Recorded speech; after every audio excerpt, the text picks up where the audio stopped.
The call to prayer, the adhan, was a quiet river of sound that flowed through the narrow alleys of the old city. But for Layla, it was a torrent of a different kind. It carried a weight she had long been trying to shed. The words, Allahu Akbar, God is the greatest, used to fill her with a profound sense of peace. Now they were a painful echo of a life she felt had slipped away. Layla was a widow. Her husband, Omar, a man whose smile had been as warm as the morning sun, had been gone for 2 years. Their life had been a simple tapestry woven with threads of faith, laughter, and an unspoken understanding that their love was a reflection of something greater. He had been her rock, her companion in prayer, and her anchor in a chaotic world. Now her world was a quiet room, and her prayers felt like a conversation with a silent sky. She still prayed 5 times a day, but the salah felt mechanical, a duty she performed out of habit, not devotion. The prostration, once a surrender of her whole being, was now just a bend of her back. The words of the Quran, once honey to her soul, now tasted of ash. One evening, as the last rays of light faded, Layla sat on her prayer rug, her mind heavy with the day's emptiness. The adhan for Maghrib, the sunset prayer, began to sound. She heard the familiar voice of the muezzin, a voice that had been the soundtrack to her life with Omar. A single tear traced a path down her cheek, and then another, and another, until she was silently weeping.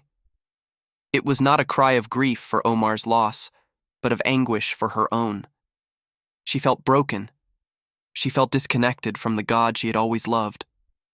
She began to pray, but halfway through her voice broke. She didn't know the words to say.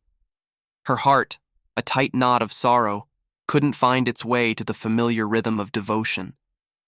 Instead of the formal prayer, she began to speak from her heart, raw and unfiltered.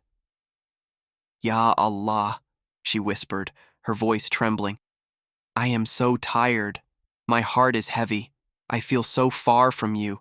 I can't feel the sweetness of my faith anymore. Please bring me back to you. Please fill this emptiness. I miss the way my heart used to feel when I prayed. She didn't know how long she knelt there, her tears a silent prayer. But as she finally stood to complete the prayer, something shifted.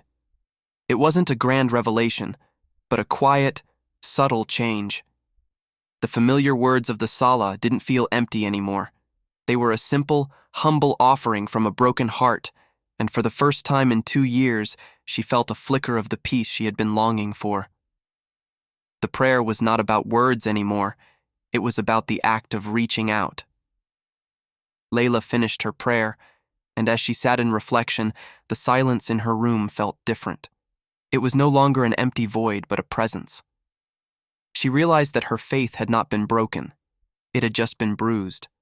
The grief had been a thick curtain, but her sincere emotional plea had finally drawn it back. The path to her Lord was not through perfect words or flawless devotion, but through the honest, heartfelt cry of a soul in pain. She knew that healing would take time, but for the first time since Omar's passing, she felt she was on her way home,